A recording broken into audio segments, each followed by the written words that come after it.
پڑی جاتی ہے بیمار محبت میری آز جب ذرا کے وہ دامن کی ہوا دے۔ بسم اللہ الرحمن الرحیم۔ السلام علیکم ناظرین، آپ کا میزبان علی رضا ارشد سہروردی پروگرام توبہ استغفار کے ساتھ آپ کی خدمت میں حاضر۔ اللہ کے بابرکت نام سے شروع جو بڑا ہی مہربان اور ہمیشہ رحم فرمانے والا ہے، اور کروڑوں درود حضور اکرم صلی اللہ علیہ وآلہ وسلم کی ذات پر اور آپ کے آل پر۔ ناظرین، فرمایا گیا مجھ سے دعا کرو میں تمہاری دعائیں ضرور بضرور قبول کروں گا، اور سرکار دو عالم صلی اللہ علیہ وآلہ وسلم نے فرمایا کہ تقدیر کو کوئی چیز نہیں ٹال سکتی سوائے دعا کے، اور فرمان رسول صلی اللہ علیہ وآلہ وسلم کہ اللہ تعالیٰ کے نزدیک دعا سے زیادہ وقت کسی چیز کی نہیں، اور فرمایا گیا کہ دعا عبادت کا مغز ہے، فرمایا گیا کہ دعا مومن کا ہتھیار ہے، زمین و آسمان کا نور ہے، اور فرمایا گیا کہ یقین سے دعا مانگا کرو، اللہ تعالیٰ غفلت سے بھرے دل سے دعا قبول نہیں کرتا۔ جو غفلت سے بھرا ہوا دل ہوتا ہے، اس کی زبان سے جو نکلی ہوئی دعا ہوتی ہے وہ اللہ تبارک و تعالیٰ کے ہاں قبول نہیں ہوتی۔ جی ہاں ناظرین، آج ہم بات کریں گے دعا کے موضوع کے اوپر کہ دعا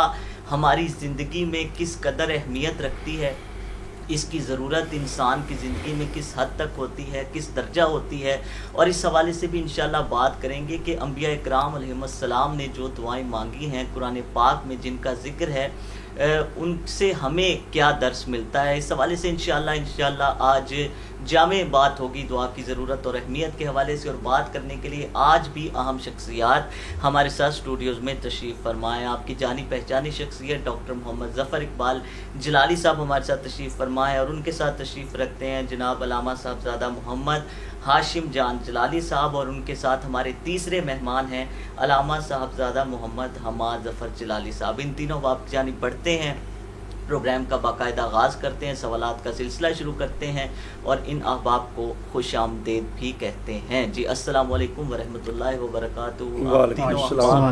بہت شکریہ جی پروگرام میں تشریف آوری کا۔ اللہ تبارک و تعالیٰ قبول و منظور فرمائے، جو کچھ کہا سنا جائے اللہ تبارک و تعالیٰ حقیقی معنوں میں ہم سب کو اس پر عمل پیرا ہونے کی ہمت اور توفیق عطا فرمائے۔ آغاز ڈاکٹر صاحب آپ سے ہے، اور میں چاہوں گا کہ سب سے پہلے تو ہمارے لیے ہمارے ناظرین کے لیے اس حوالے سے فرمائیے کہ دعا کے لغوی معنی کیا ہیں، اور دعا ایکچول میں کیا ہے۔ یہ ایک عبادت ہے، کیونکہ عبادت کا مغز بھی اس کو کہا جا رہا ہے، تو کیا دعا مانگنا بھی عبادت کے زمرے میں آتا ہے؟ بسم اللہ۔ شکریہ جناب آپ کا، عزت مآب محترم علی رضا ارشد صاحب، اللہ آپ کی اس خدمت اور کاوش کو قبول فرمائے، جہاں آپ جو ہے وہ دنیا بھر میں آقا حضور علیہ السلام کی محبت اور عشق رسول صلی اللہ علیہ وسلم کے جذبے کو فروغ دیتے ہیں نعت خوانی کی صورت میں۔ اس کے ساتھ ساتھ جو یہ روز چینل پر آپ کے دونوں ہی پروگرام ہیں، میں سمجھتا ہوں بڑے جاندار پروگرام ہوتے ہیں، اس کا آپ کو اور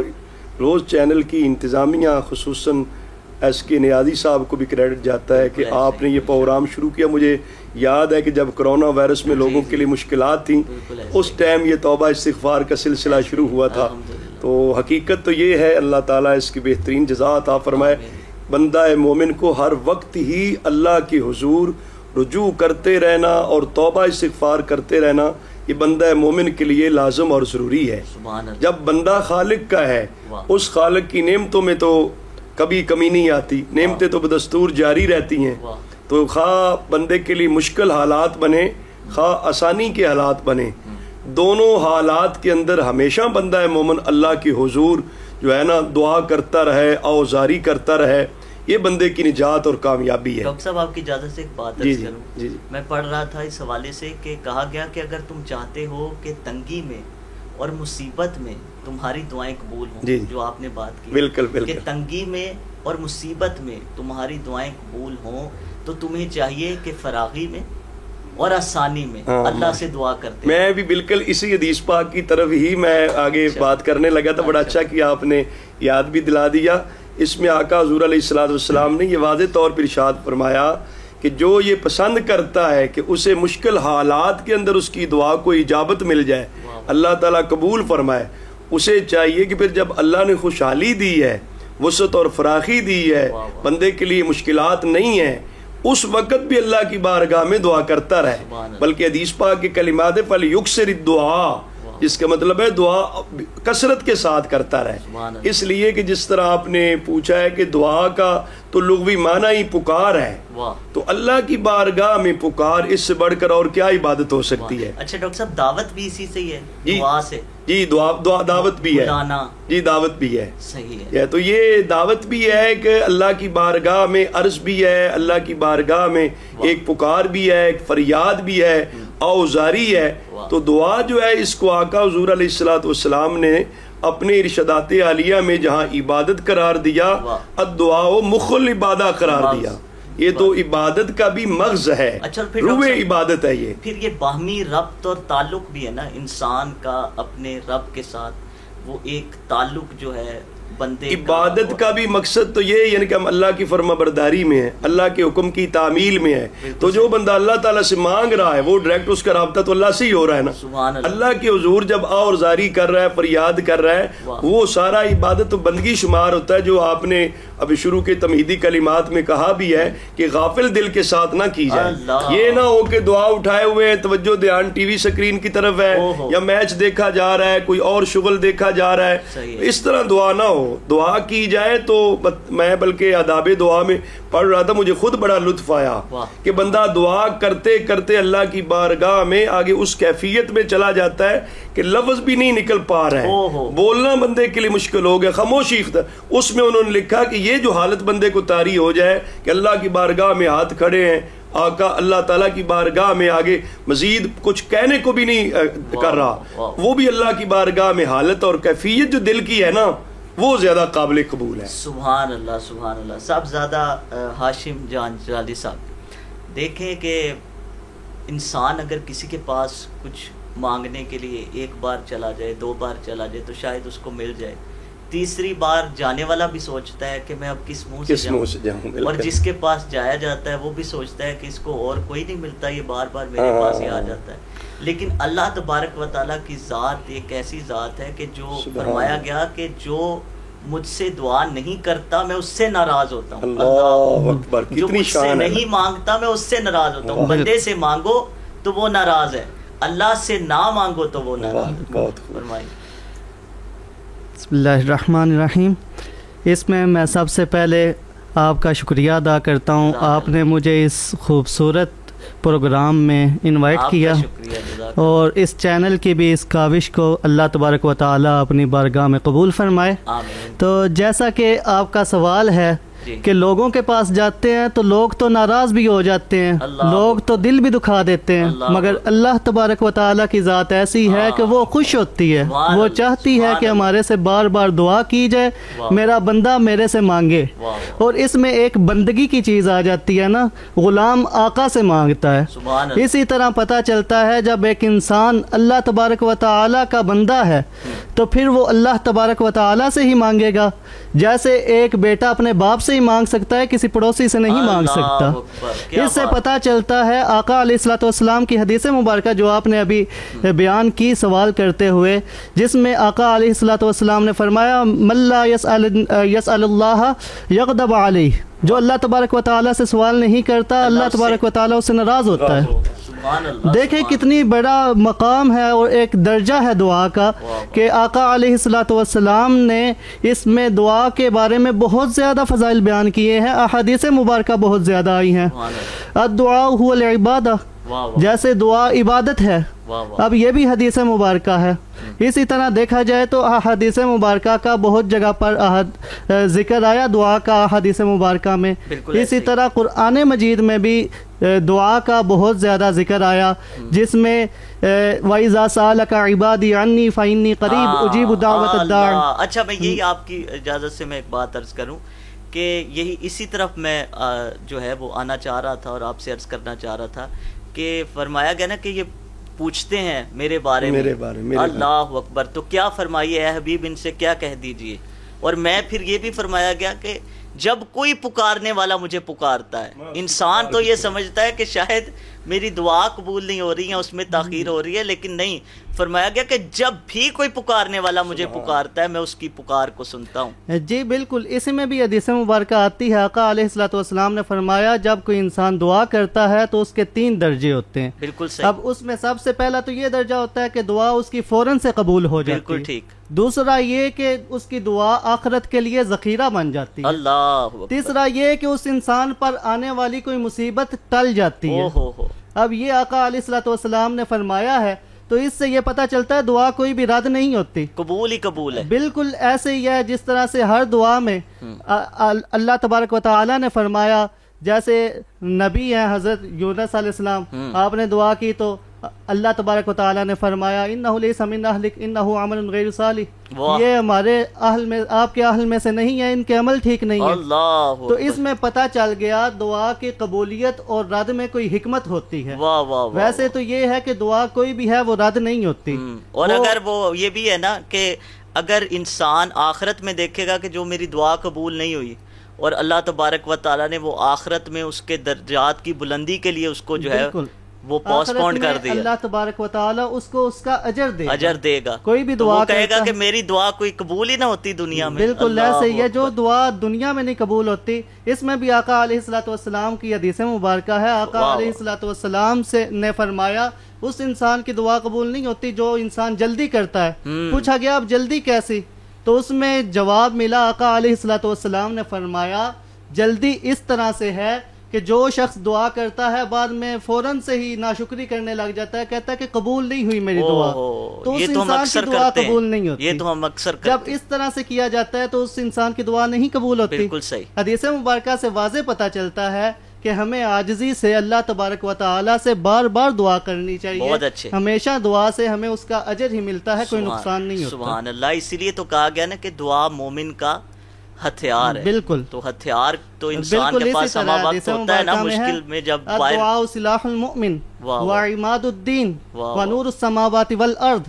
واہ واہ واہ. زمین و آسمان کا نور ہے. اللہ اکبر. اور دین کا ستون ہے. سبحان اللہ. آقا علیہ السلام نے حدیث مبارکہ میں اسی طرح بہت زیادہ فضائل بیان کیے ہیں. سبحان اللہ سبحان اللہ. انشاءاللہ مزید اسی حوالے سے آپ سے بھی گفتگو جاری ہے. ہمارے تیسرے مہمان ناظرین علامہ صاحبزادہ محمد حماد ظفر جلالی صاحب, آپ کی جانب بڑھتا ہوں. اور میں بہت خوبصورت ڈاکٹر صاحب نے بھی گفتگو فرمائی, صاحبزادہ صاحب نے بھی دعا کی اہمیت کے حوالے سے, فضائل کے حوالے سے. تو اب تھوڑا سا اس حوالے سے بات کر لیتے ہیں صاحبزادہ صاحب کہ دعا کے آداب کیا ہیں, دعا مانگتے ہوئے انسان کی کیفیات کیا ہونی چاہیے, اس کا انداز کیا ہونا چاہیے. وہ ہے نا کہ کہا گیا کہ اگر رونا تمہیں نہ آئے تو کم از کم رونے والی شکل بنا لو. تو یہ انداز اللہ تبارک و تعالیٰ کو بڑا پسند ہے, ندامت کے ساتھ پشیمان ہو کے دعا مانگتے وقت کیسا انسان کو رویہ اختیار کرنا چاہیے. بسم اللہ الرحمن الرحیم والصلاة والسلام علی رحمت للعالمین و خاتم النبیین وعلی آلہ واصحابہ اجمعین. سب سے پہلے آپ کا بہت شکریہ, آپ نے مدعو کیا, اور آپ کی پوری ٹیم مبارکباد کی مستحق ہے الحمدللہ, جو کئی سالوں سے قرآن و سنت کی روشنی بکھیرنے کے لیے مسلسل سنجیدہ موضوعات پہ پروگرام لاتی رہتی ہے. الحمدللہ. گزشتہ سوال میں 2 چیزوں کا اضافہ کرنا چاہوں گا. فرمائیں. ایک چیز یہ بیان کی کہ اللہ رب العزت جو ہے اپنے مانگنے والے کو پسند فرماتا ہے. واہ. حدیث مبارکہ میں بھی آیا ہے ان اللہ یحب الملحین فی الدعاء, کہ اللہ رب العزت دعا میں الحاح کرنے والوں کو, گڑ گڑانے والوں کو پسند فرماتا ہے. صحیح ہے. یعنی جتنی دفعہ مانگا جائے رب ذوالجلال اس بات کو پسند فرماتا ہے. واہ. اور ایک اور چیز جو بیان کی گئی وہ یہ تھی کہ دعا کے فضائل میں سے اور فوائد میں سے ایک فائدہ یہ ہے کہ اللہ رب العزت بندے کے گناہ بخش دیتا ہے.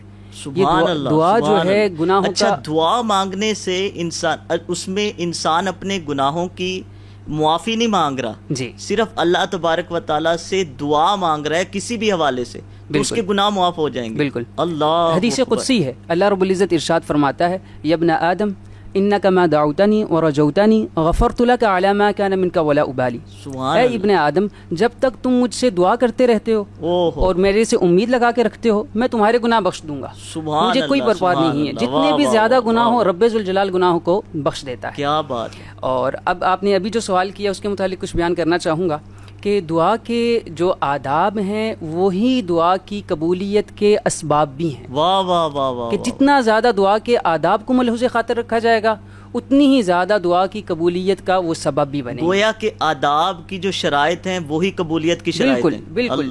دعا کے جو آداب ہیں انہیں ہی ملحوظ خاطر رکھا جائے تو اتنی ہی جلدی دعا قبول ہوگی. سبحان اور اللہ. قرآن و سنت میں تو وہ آداب کون سے اگر آپ ہمارے ناظرین کے لیے سوال. قرآن و سنت میں انتہائی وضاحت کے ساتھ اور تفصیل کے ساتھ ان آداب کو بیان کیا گیا ہے.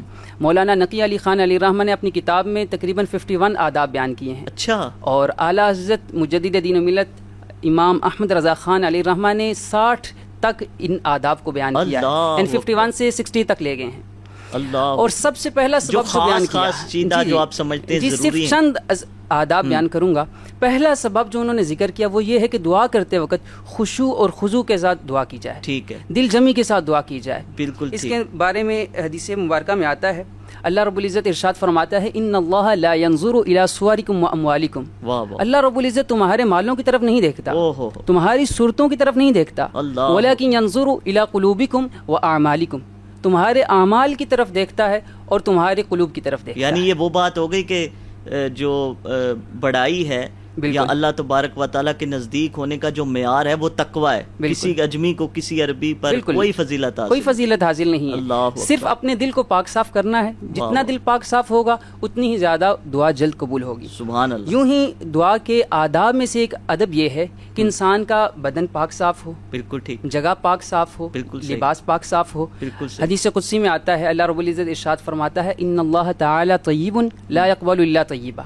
اللہ رب العزت طیب ہے, پاک ہے اور پاک چیز کو ہی قبول فرماتا ہے. یوں ہی دعا کے آداب میں سے ایک ادب یہ بھی ہے کہ انسان کی غذا اور لباس جو ہے یہ حلال کا ہو. اللہ. حدیث مبارکہ میں تو آج کل بڑا فقدان ہے. ہم یہ دیکھتے ہی نہیں ہیں کہ حلال اور حرام میں فرق کیا ہے, اس کی تمیز کیا ہے, اور پھر ہم یہ شکوے شکایتیں کرتے ہیں کہ ہماری دعا قبول نہیں ہوتی, ہمارے رزق میں برکت نہیں ہے, ہمارے وقت میں برکت نہیں ہے, ہمارے معاملات میں برکت نہیں ہے. تو پھر یہ تو مین پوائنٹ ہے نا کہ آپ جو کھا رہے ہیں بالکل وہ طیب چیز ہونی چاہیے, حلال چیز ہونی چاہیے, اور اس کے جو ذرائع ہیں کمانے کے وہ بھی حلال اور طیب ہونے چاہیے. حدیث مبارکہ میں آتا ہے آقا کریم علیہ السلام نے ایک شخص کا ذکر فرمایا اور پھر اس کے اوصاف بیان فرمائے کہ اس غبار آلود شخص ہے, پراگندہ بال ہیں, اور پھر آگے فرمایا وَمَطْعَمُهُ حرام وَمَشْرَبُهُ حرام وَمَلْبَسُهُ حرام, کہ اس کا کھانا جو ہے وہ بھی حرام ہے, اس کا پینا جو ہے وہ بھی حرام کا ہے, اس کا جو لباس ہے وہ بھی حرام کا ہے. فَأَنَّا يُسْتَجَابُ لِذَلِكَ. تو کس طرح اس کی دعا قبول کی جائے.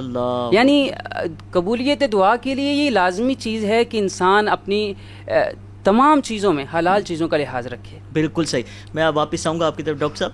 ایک وہ بھی تو ہے نا اس سے ملتا جلتا واقعہ کہ خانہ کعبہ کے غلاف کو پکڑ کر بھی اگر کوئی شخص دعا مانگ رہا ہو اور اس کا جو کھانا ہے وہ حرام کا ہو, اس کا جو لباس اس نے پہنا ہے وہ حرام کا ہو, اس کے معاملات ٹھیک نہ ہو تو اس کی دعا. بالکل آپ ٹھیک کہہ رہے ہیں. میرے خیال میں یہ جو حدیث پاک ہے نا اسی کی تفصیل میں ایک ایسے شخص کا یہ ذکر ہے نا. اچھا.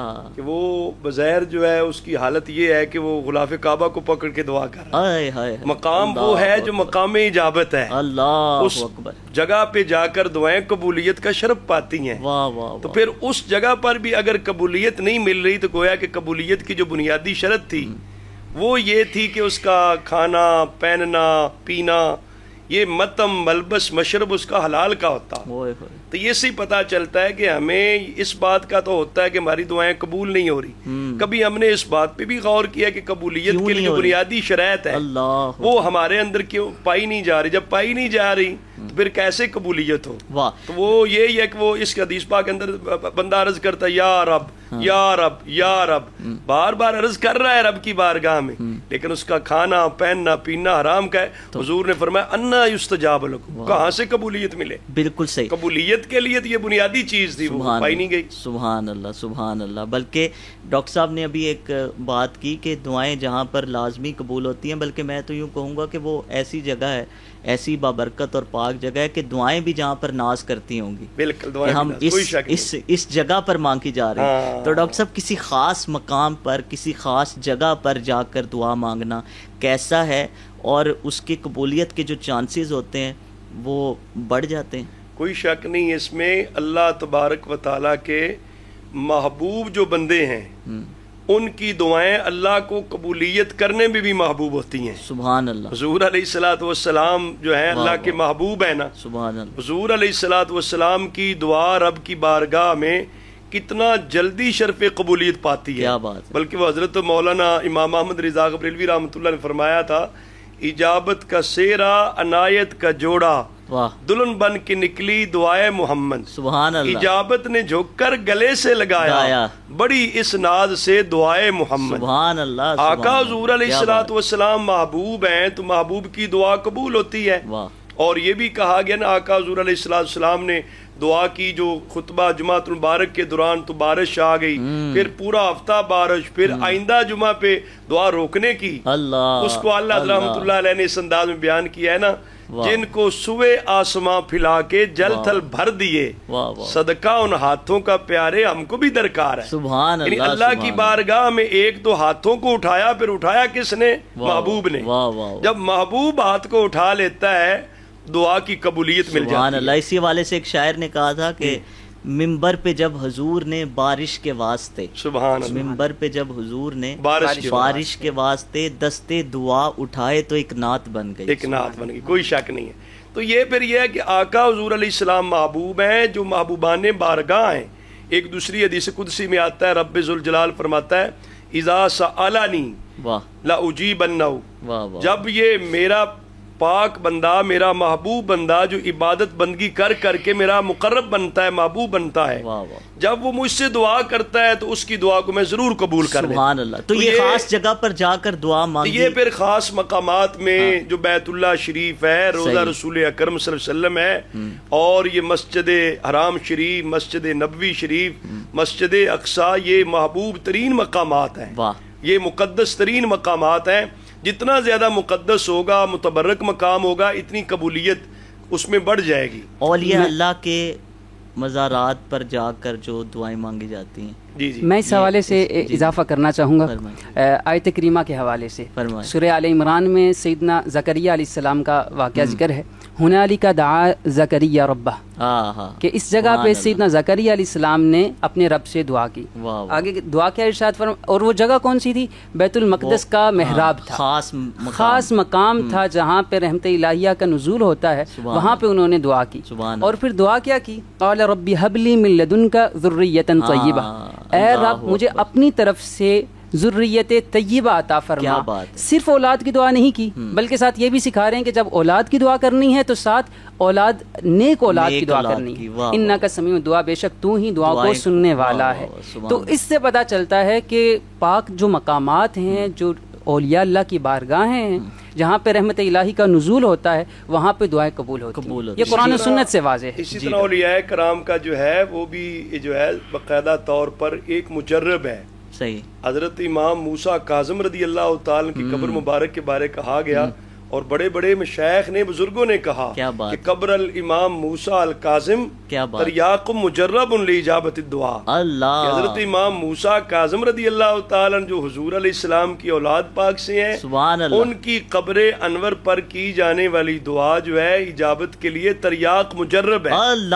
اس پہ مشائخ نے, صالحین نے, بزرگوں نے تجربہ کیا ہے. اچھا. کہ اس بارگاہ میں جا کر دعا کی جاتی تو قبول ہوتی ہے. کیا بات ہے. اسی طرح باقی بھی جو صالحین ہوتے ہیں وہ ہیں, وہ اللہ کی بارگاہ کے محبوب ہیں. صحیح. اس میں ایک بات یہ کی جاتی ہے کہ عمل صالح کا وسیلہ ہوتا ہے.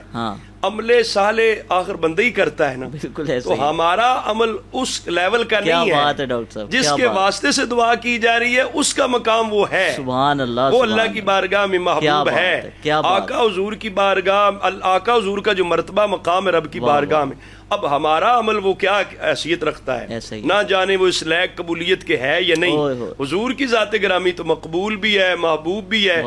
اس آقا حضور کا وسیلہ جب پیش کیا جائے گا اللہ تعالیٰ اسے قبول فرمائے گا. صحیح بخاری شریف میں آتا ہے حضرت سیدنا فاروق اعظم رضی اللہ تعالیٰ اپنے زمانے میں جب کاش سالی ہوتی, مسائل مشکلات بنتے, باقاعدہ طور پر دعا کرتے. وہ بخاری شریف کی کلمات اس میں یہ ہے, اللہم انا کنا نتوسل الیک بنبیک, اے اللہ تیری بارگاہ میں ہم تیرے پیارے نبی صلی اللہ علیہ وسلم کا وسیلہ پیش کیا کرتے تھے. تو وہ آپ کیا کر رہے ہیں, وَنَحْنُ نَتَوَسَّلُ بِعَمٍّ إِلَيْكَ بِعَمِّ نَبِيِّكَ. اب تیرے نبی کے چچا حضرت عباس رضی اللہ تعالیٰ کہے جاتے کہتے کہ اے اللہ اب تیرے نبی کے چچا عباس کا وسیلہ دے رہے ہیں. یہ بخاری شریف کے اندر ہے نتوسل کا معنی ہوتا ہے وسیلہ. اس سے پتہ چلتا ہے صبر کے ساتھ بھی دعا ہے, نماز کے ساتھ بھی دعا ہے, کیا بات ہے, اور ان کے ساتھ بھی قبولیت ہوتی ہے. یہ ہمارے اعمال صالحہ ہیں. صدقہ خیرات کرنے سے دعا کی قبولیت ہوتی ہے, اور بھی نیک اعمال کرنے سے قبولیت بڑھ جاتی ہے, چانسز بڑھ جاتے ہیں. لیکن ہمارے اعمال اس لائق نہیں ہیں جو اللہ کے محبوب بندے ہیں ان کا مقام اور مرتبہ. کیا بات ہے, کیا بات ہے. سب زیادہ ہاشم جان جلالی صاحب, انبیاء اکرام علیہم السلام کی زندگیوں میں اگر ہم دیکھیں تو دعائیں ہمیں بہت زیادہ نظر آتی ہیں, اور قرآن پاک میں ان کا ذکر بھی موجود ہے. تو یہ انبیاء اکرام علیہم السلام کی جو دعائیں ہیں جن کا ذکر قرآن پاک میں بھی ہے اور احادیث میں بھی ہمیں ملتا ہے, تو یہ دعائیں ہماری زندگی میں ان کا کتنا اثر ہے, اور پھر ہمیں کیا میسیج اور پیغام مل رہا ہے, کیا درس مل رہا ہے اس سے؟ دیکھیں, اب میں نے اس میں پہلے ایک آیت مبارکہ آپ کو سنائی بھی. حضرت آدم علیہ السلام کا دیکھا جائے تو آپ نے جب اپنی توبہ کے لیے دعا کی تو اس وقت آپ نے دعا کی ربنا ظلمنا انفسنا وان لم تغفر لنا وترحمنا لنکونن من الخاسرین. اب یہ دعا کی گئی تو دعا قبول ہو گئی. حضرت آدم علیہ السلام کی یہ دعا قبول ہو گئی اور آپ کی توبہ بھی قبول ہو گئی. اسی طرح سے حضرت نوح علیہ السلام کا دیکھ لیں تو آپ نے بھی دعا کی ربی ابن ان نبنی من اہلی و ان وعدک الحق وانت احکم الحاکمین. اب اس میں بھی اللہ تبارک و تعالی نے جب جواب فرمایا, اللہ تبارک و تعالی نے فرمایا انہ لیس من اہلک انہ عمل غیر صالح. اب یہ میں نے پہلے آپ کو بتایا, اس میں اللہ تبارک و تعالی نے فوراً سے آپ کو بتا دیا, قرآن مجید میں آیا کہ یہ آپ کے اہل سے نہیں ہے, ان کے عمل صحیح نہیں ہے. تو اس سے پتہ چلا کہ دعا کی حکمت ہے, اور انبیاء کرام کی دعاؤں سے ہمیں پتہ چلتا ہے کہ دعاؤں کو کس طرح سے قبول کیا جاتا ہے. اب حضرت آدم علیہ السلام کی دعا دیکھی جائے, آپ نے دعا کی تو وہ قبول ہونے والی تھی جو کہ قبول ہوئی. اسی طرح حضرت نوح علیہ السلام اور اسی طرح حضرت یونس علیہ السلام نے, آپ نے بھی دعا کی تو آپ کی بھی دعا فوراً سے قبول ہو گئی. یکسوئی نظر آ رہی ہے. میں اگر ایک بات عرض کروں آپ کی اجازت سے یہاں پہ, کہ یکسوئی یہ نظر آ رہی ہے کہ انبیاء کرام علیہ السلام کی دعاؤں میں بھی ہمیں یہ بات نظر آ رہی ہے کہ کوئی کہہ رہا ہے کہ میں ہی خسارے میں تھا, کوئی یہ کہہ رہا ہے کہ میں ہی ظالموں میں سے تھا. اپنی نفی اور اللہ تبارک و تعالیٰ کی بڑائی, گویا کہ عاجزی اور انکساری کے ساتھ دعا مانگی. یہ آداب دعا میں سے جو انبیاء نے ہمیں سکھائے ہیں, تاکہ امت کو تعلیم ہو جائے. اب اس میں بہت ساری چیزیں, اب دیکھا جائے دعا کی قبولیت کے لیے اس میں سب سے پہلے تو انہوں نے کچھ چیزیں ایڈ کی ہیں. اب اس میں بتاؤں تو عاجزی بھی بہت ضروری چیز ہے. بالکل صحیح. اگر انسان کوئی تکبر سے کسی سے کوئی چیز مانگے گا تو اسے وہ چیز نہیں ملے گی. اللہ اکبر. آگے سے دوسرا انسان بھی فوراً سے دھتکار دے گا. اب رب تعالیٰ سے مانگنا ہے, اتنی بڑی بارگاہ سے مانگنا ہے, تو ادھر تو عاجزی بہت ضروری چیز ہے. اگر عاجزی نہیں کریں گے تو اللہ تبارک و تعالیٰ کیسے عطا کرے گا, کیسے دعا قبول فرمائے گا.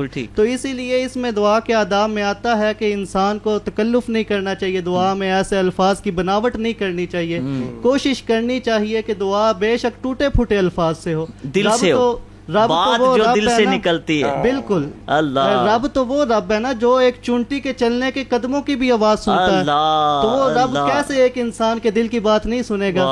بات یہ ہے انسان کو مانگنے کا ڈھنگ ہو تو اسے مل بھی جاتا ہے. صرف مانگنا ہو, رب سے جب مانگنا ہو تو پھر اس طریقے سے مانگنا چاہیے, ایسے انداز سے مانگنا چاہیے. اور اس میں اگر ایک چھوٹی سی مثال بھی دے دوں تو دیکھا جائے کہ اگر ایک بیٹا باپ سے کوئی چیز مانگتا ہے, اب باپ اتنا نہیں ہے کہ وہ اسے وہ چیز دے سکے. اب بیٹے نے ایک دفعہ مانگی, باپ نے اسے منع کر دیا کہ بیٹا دیکھ میرے اتنے معاملات نہیں ہیں کہ میں تجھے لے کے دے سکوں. دوسری دفعہ مانگا, باپ تھوڑا غصے ہوا.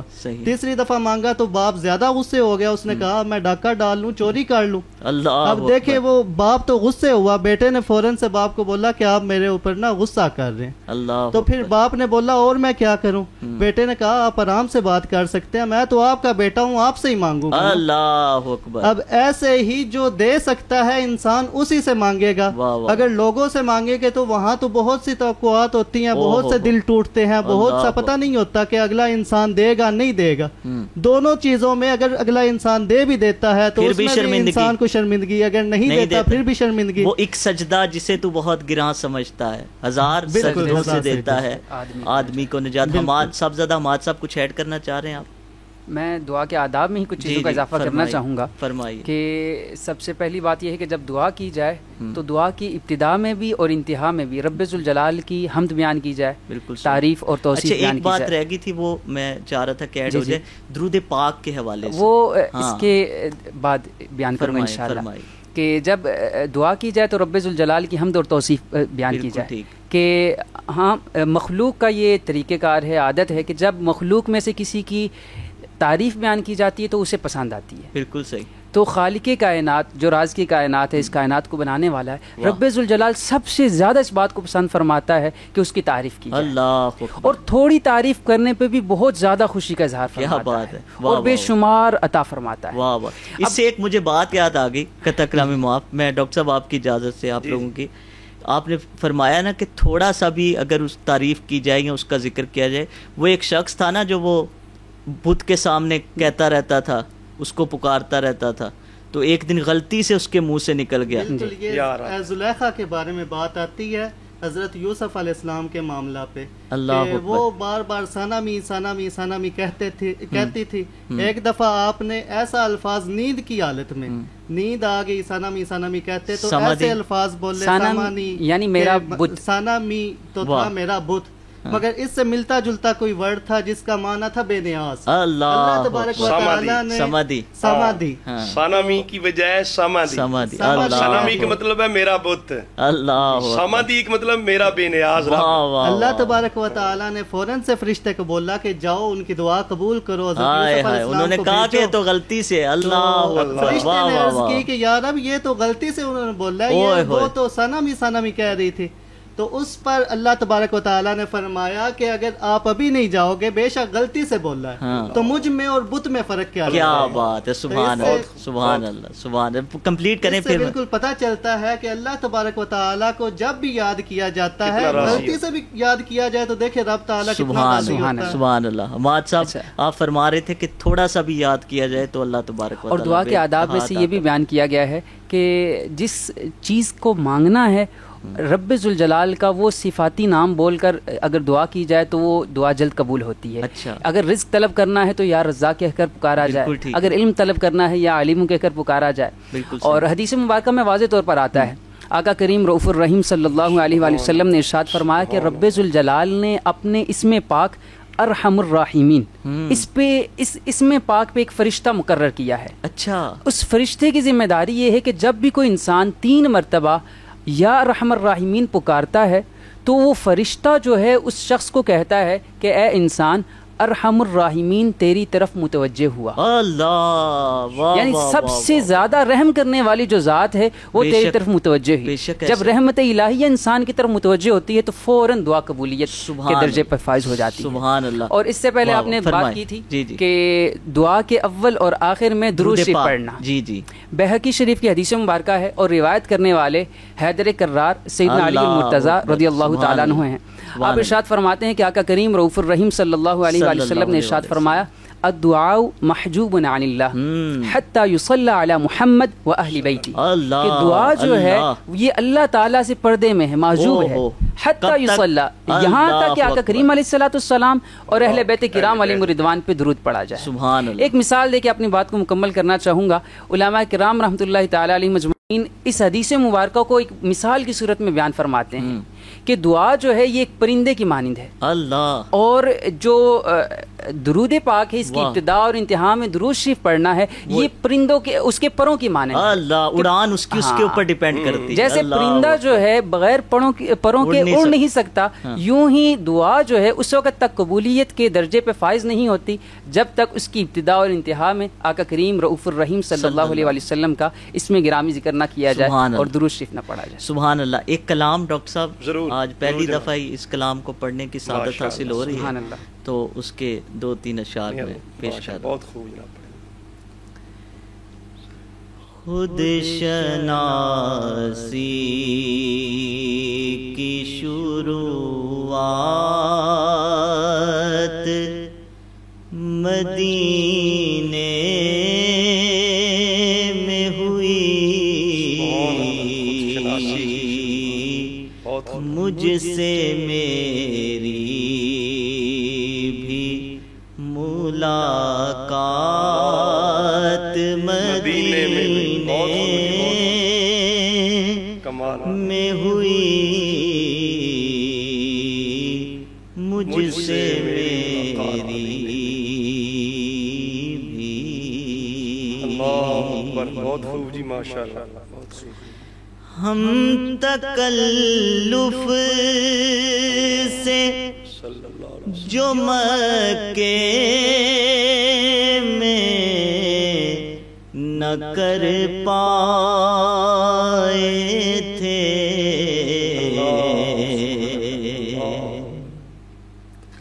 ہم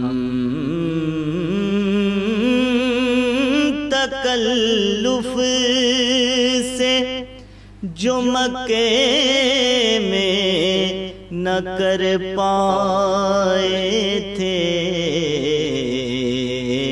پھر وہی بات تسلی سے مدینے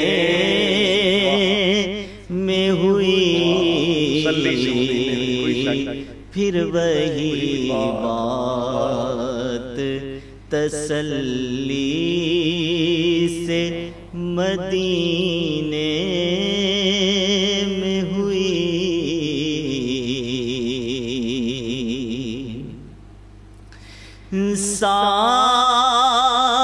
ساتیں بعد میں عالم کو ملی پہل پہل،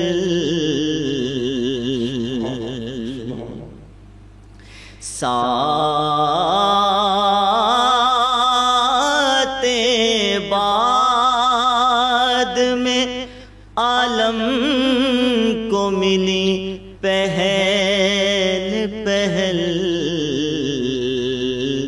دن مدینے میں ہوا رات مدینے میں ہوئی، دن مدینے میں ہوا رات مدینے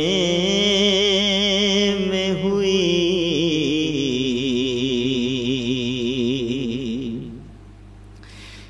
شہر کیوں چھوڑ کے جاتا ہے نواسا تیرا،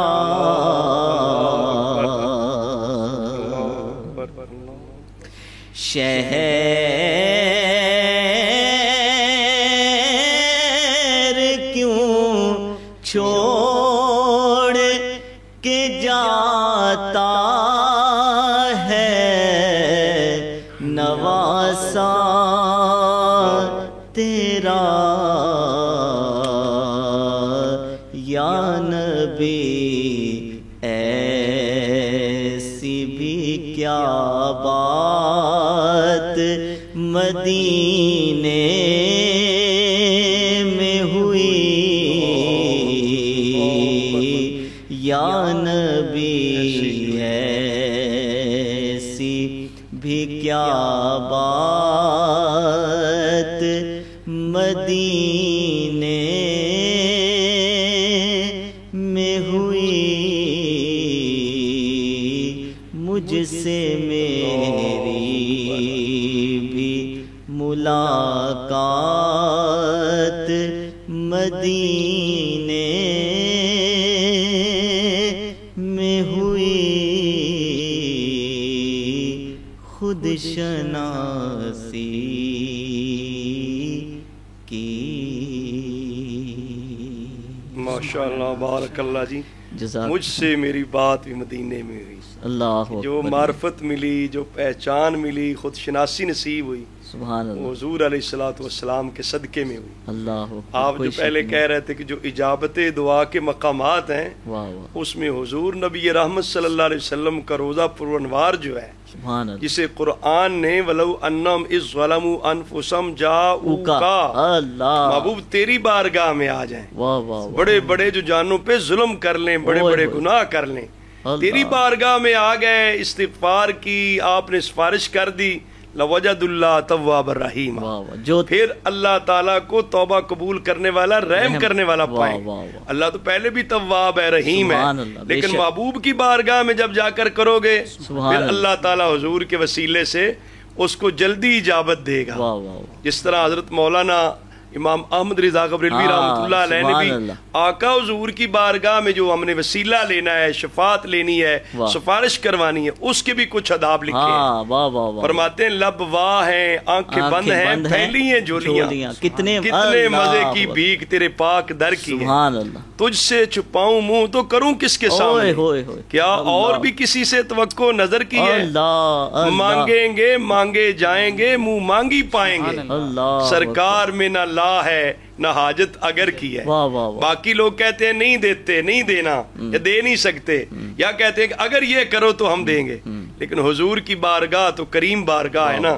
حضور کی بارگاہ میں جو کی جائے گی، حضور شفاعت اور سفارش فرما دیں گے، تو حضور کے توسل اور وسیلے کے دعا جلدی قبول ہو جائے گی. بلکہ آل محبت نے لکھا ہے باقاعدہ طور پر کہ مدینہ منورہ بھی جائیں، حضور علیہ السلام کی شفاعت لینی ہے، اس کے لیے حضور کی لختے جگر نور نظر سیدہ طیبہ طاہرہ محفوظہ عن الخطا حضرت سیدہ خاتون جنت رضی اللہ عنہ کی بارگاہ میں بھی سلام عرض کر کے سفارش ان کی لے کر حضور کی بارگاہ میں عرض کریں گے، تو ہم حضور ہماری دعاؤں پر رب کی بارگاہ میں جلدی شفاعت اور سفارش کریں گے. سبحان اور حضور کے چچا جان حضرت سید الشہداء حضرت سیدنا امیر حمزہ رضی اللہ تعالی آپ کے مزار پر انوار سے حاضری دے کر آئے حضور کی بارگاہ میں، عرض کریں آقا حضور آپ کے محبوب چچا جان کو سلام عرض کر کے ان سے ہم حاضر ہو کے آئے ہیں آپ کی بارگاہ میں، تو حضور جلدی قبولیت کا شرف بخشیں. سبحان اللہ. تو یہ سارے ذرائع ہیں،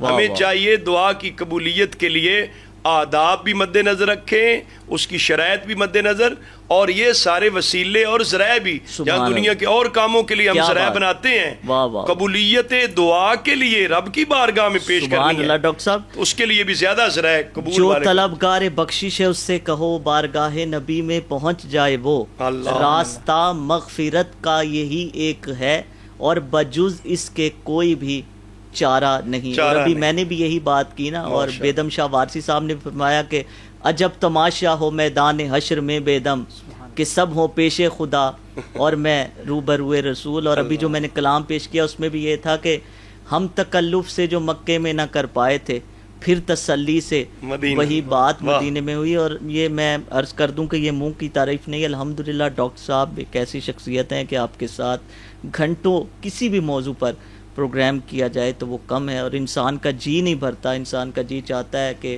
انسان آپ کی گفتگو سنتا رہے اور اپنے قلوب و اذہان کو منور کرتا رہے. اور ڈاکٹر صاحب نے بات اور طرف جو ہے وہ لے گئے ہیں. یہاں پہ میں ایک بات اپنے ناظرین کے لیے عرض کرنا چاہتا ہوں ڈاکٹر صاحب کہ ہم لوگ مدینہ شریف میں تھے اور 2 دن گزر گئے تو کیفیت نہیں بن پا رہی تھی، تو پھر ہم نے یہ سوچا کہ چلتے ہیں سیدنا امیر حمزہ رضی اللہ تعالیٰ عنہ کی بارگاہ میں، وہاں پہ جا کے ہم نے جو ہے وہ کچھ نیاز جو ہے وہ تقسیم کی، سلام پڑھا، دعا کی. آپ یقین کریں کہ واپس ہم ہوٹل میں واپس آئے ہیں اور اس طرح کوئی 8-10 لوگ بیٹھے تھے اور انہوں نے کہا کہ آپ کلام پڑھیں. تو اعلیٰ حضرت امام احمد رضا خان بریلوی رحمۃ اللہ تعالیٰ علیہ کا کلام اٹھا دو پردہ دکھا دو چہرہ کہ نور باری حجاب میں. اچھا مجھے نہیں پتا کہ حضرت صاحبزادہ صاحب کہ میں نے کتنی دفعہ وہ کلام شعر پڑھا، تو اور رضا سے حساب لینا، رضا بھی کوئی حساب میں ہے. اچھا جب میں نے آنکھیں بند کی، عموماً میں آنکھیں بند کر کے پڑھتا ہوں، میری عادت ہے، آپ جانتے ہیں، تو میں نے آنکھیں بند کی اور آنکھیں میری بند ہی رہیں. جتنی دفعہ میں نے جب آنکھ کھولی تو کوئی 25 سے 30 لوگ ہوٹل سے باہر باقی کمروں سے بھی نکل کے تو وہ رش لگا، اور یقین کریں کہ ہر ایک کی آنکھ اشک بار اس کی کیفیت ہی اور تھی، جو کیفیت ہم چاہ رہے تھے کہ ہماری آنکھیں جو ہیں وہ وضو کر لیں اللہ حضور کی محبت سے، حضور کے عشق میں لبریز ہو کر، تو وہ اللہ تبارک و تعالیٰ نے وسیلہ کیا بنایا؟ سیدنا امیر حمزہ رضی اللہ تعالیٰ عنہ کی ذات، کوئی شک نہیں۔ تو جو ابھی آپ بات ڈاکٹر صاحب کہہ رہے ادھر تھے سے کہ ہو یہ کے آئے ہستیاں تو قبولیت جلدی ملتی ہے اللہ، اور آج بھی انہیں گورنر مدینہ جی جی بالکل کہا جاتا ہے، کوئی شک نہیں۔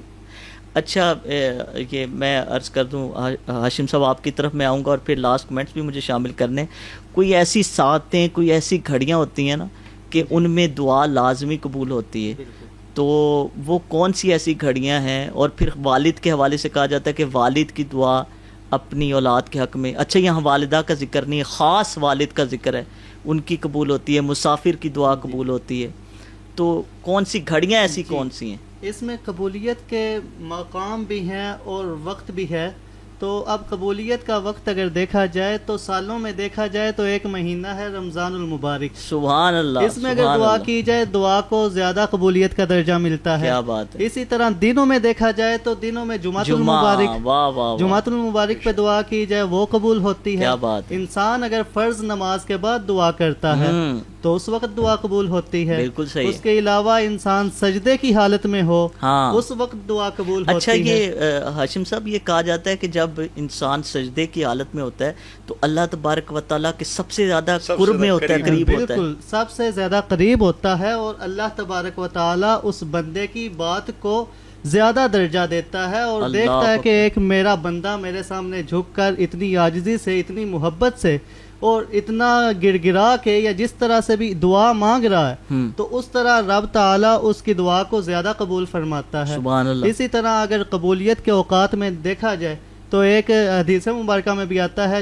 جب دو لشکر آمنے سامنے ہوں جنگ کی حالت میں، جو مسلمان لشکر ہوگا وہ اس وقت جو بھی دعا کرے گا وہ قبول ہوگی۔ سبحان اللہ۔ بارش کے حوالے سے بھی ملتا ہے، جب بارش بالکل ایسے ہے، بارش میں بھی دعا کی جائے، اور بھی اسی طرح قبولیت کے اوقات جو ہیں اور مقام بھی دیکھے جائیں۔ مقام میں اگر میں مختصر سی ایک بات بتا دوں کہ مقام جو بھی ایسا مقام ہے جہاں پر اللہ تبارک و تعالیٰ کی رحمت برسنے کا یقین ہو، اللہ جہاں بھی رحمت برسنے کا یقین ہو، وہ مزارات انبیاء ہیں، مزارات اولیاء ہیں، جو بھی جگہ ہیں اس طرح اس حساب سے تو مسجد میں بھی دعا زیادہ بالکل مسجد میں بھی زیادہ قبول ہوتی ہے، کیونکہ وہ پاک جگہ ہے، اللہ کا گھر ہے، وہاں پر دعا زیادہ درجے سے اپنے گھر کی نسبت، بالکل اسی طرح جہاں پر رحمت برستی ہو وہاں پر دعا جلدی قبول ہوتی ہے۔ اس میں ایک ایڈ کرنا چاہوں گا کہ آج ایک سبق پڑھایا ہے نا بخاری شریف کے حدیث پاک میں، تو آدمی جب تک مسجد میں بیٹھا رہتا ہے باوضو، اچھا کچھ بھی نہ کرے، بیٹھا ہوا ہے صرف خدا کے گھر میں، اللہ کے فرشتے اس کے لیے دعا کرتے ہیں، اللہ مغفر لا، اللہ مرحمہ۔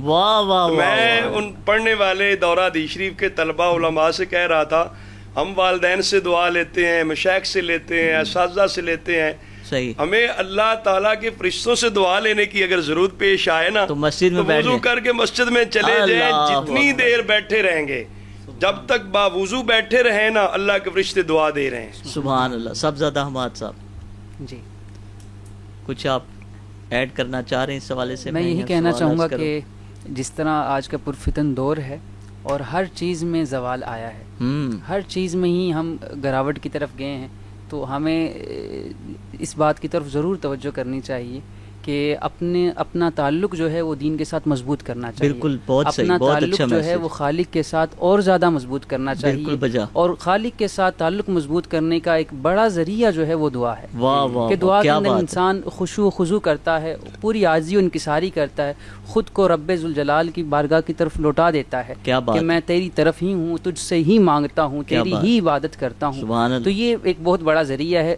خالق کی طرف لوٹنے کا۔ بالکل صحیح۔ ہاشم صاحب لاسٹ میسج پیغام۔ جی جی جی، اس میں میں آپ کو ایک حدیث مبارکہ بتا دوں۔ ہاں، پھر لاسٹ میسج۔ علیہ الصلوۃ والسلام نے فرمایا لا یرد القدر الا الدعاء۔ ہاں، کیا بات، تقدیر کو کچھ نہیں ٹالتا مگر دعا۔ اللہ اکبر، اللہ اس میں دیکھیں کہ آج ہمارے ساتھ کچھ برا ہو جائے، ہم کہہ دیتے ہیں ہماری قسمت میں تھا، ہماری تقدیر ایسی تھی یا اس طرح سے ہو گیا، لکھا ہی ایسا تھا۔ مگر یہ ہے کہ آقا علیہ الصلوۃ والسلام نے ہمیں ذریعہ بھی بتا دیا کہ کس طرح سے آپ اپنی قسمت کو بدل سکتے ہیں، تقدیر کو بدل سکتے ہیں۔ سبحان اللہ۔ آقا علیہ السلام نے فرمایا لا یرد القدر الا الدعاء، کچھ بھی نہیں ٹالتا قسمت کو، تقدیر کو مگر دعا. کتنا دعا کرنی چاہیے، اور اللہ تبارک و تعالیٰ سے ہر موقع پر، ہر وقت، صبح شام، ہر ٹائم، جب بھی بندے کو وقت ملتا ہے انسان کو اللہ تبارک و تعالیٰ سے دعا کرنی چاہیے، اپنی بخشش کی دعا کرنی چاہیے. جو مصیبت ہے وہ مصیبت ٹل جاتی ہے، جو انسان کے لیے بہتری ہو وہ بہتری ہو جاتی ہے. تو اس میں دعا جو ہے اس ہر صورت مانگنی چاہیے. کچھ دعائیں ہوتی ہیں فوراً قبول کی جاتی ہیں، کچھ دعائیں ہوتی ہیں کچھ وقت کے بعد ایک حکمت کے ساتھ قبول کی جاتی ہیں، کچھ آخرت کے لیے ذخیرہ بن جاتی ہیں. بالکل صحیح. تو اسی طرح کچھ مصیبت کو ٹالتی ہیں. اس لیے ہمیں چاہیے کہ ہر وقت اللہ تبارک و تعالیٰ سے دعا کرتے رہیں. سبحان اللہ. اللہ تبارک و تعالیٰ ہم سب کو یہ دعا کرنے کی زیادہ سے زیادہ توفیق دے، آمین، تاکہ ہماری دعاؤں کا صدقہ ہماری بخشش و مغفرت ہو. آمین. مجھے حضرت علی رضی اللہ تعالیٰ عنہ کا ایک قول یاد آ گیا. آپ نے فرمایا کہ تعجب ہے اس شخص کے لیے کہ جو پریشان تو رہتا ہے لیکن دعا نہیں کرتا. اللہ اکبر. اور وہ شخص کیوں پریشان ہوتا ہے؟ آپ نے فرمایا کہ جب کہ دعا کا ہتھیار یا دعا کی طاقت اس کے پاس موجود ہے. ڈاکٹر صاحب لاسٹ میسج پیغام. میں یہی کہنا چاہوں گا، ایک تو ہمیں جو مسنون دعائیں ہیں وہ یاد بھی کرنی چاہیے. بالکل صحیح. آقا حضور علیہ الصلوۃ والسلام کے جو کلمات طیبات ہیں حضور کی زبان مبارک سے ادا ہوئے ہیں، اور اس میں اللہ تعالیٰ کی جو حمد و ثنا ہے وہ جتنا پیارا انداز ہے رب کو محبوب ہے. مسنون دعائیں یاد کرنی چاہیے، اور پھر یقین کے ساتھ دعا کرتے رہنا چاہیے، اور پھر ہمیشہ دعا کرتے ہی رہنا چاہیے. کیا بات. میں تو کہتا ہوں جب قبولیت ہو بھی گئی ہے تو پھر بھی دعا کرتے رہنا چاہیے. یہ بھی ایک شکرانہ ہے کہ رب تعالیٰ نے کرم کیا ہے، قبول ہوگی، پھر بھی کرتے رہنا چاہیے. کبھی بھی مایوس نہیں ہونا چاہیے. لا تقنطوا من رحمت اللہ، اللہ کی رحمت سے نا امید نہیں ہونا. کیا بات ہے جی، بہت خوب جی. آپ تینوں احباب کا بہت شکریہ، بہت مزہ آیا گفتگو کا. اللہ تبارک و تعالیٰ آپ کا آنا قبول فرمائے. ناظرین، ہمارے پروگرام کا وقت ختم ہوا چاہتا ہے. انشاءاللہ آپ سے ملاقات ہوگی نیکسٹ پروگرام میں نئے مہمانوں اور موضوع کے ساتھ. تب تک اپنا اور اپنے حلقے احباب میں عزیزوں اقارب کا بہت سا خیال رکھیے گا، اور علی رضا ارشد سہروردی کو دیجیے اجازت. اللہ نگہبان. پڑی جاتی ہے بیمار محبت میری جب ذرا آ کے وہ دامن کی ہوا دے